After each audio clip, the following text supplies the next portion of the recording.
সংস্থার ৪৬তম প্রতিষ্ঠা বার্ষিকী উপলক্ষে আমাদের আজকের এই আয়োজন। সম্মানিত উপস্থিতি,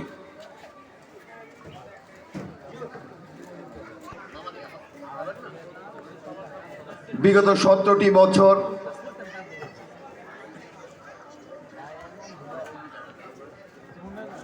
এদেশের সাধারণ জনগণ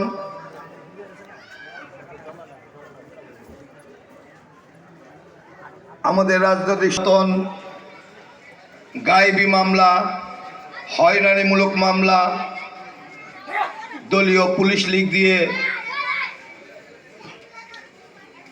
নিত্যদিন আমাদের উপর হয়রানি হতো।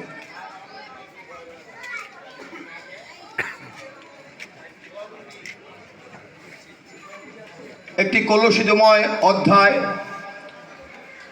আমরা পার করে এসেছি।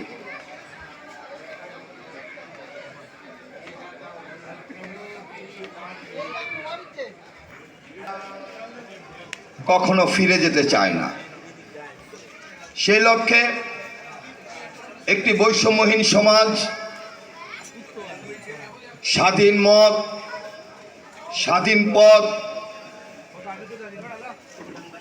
আমরা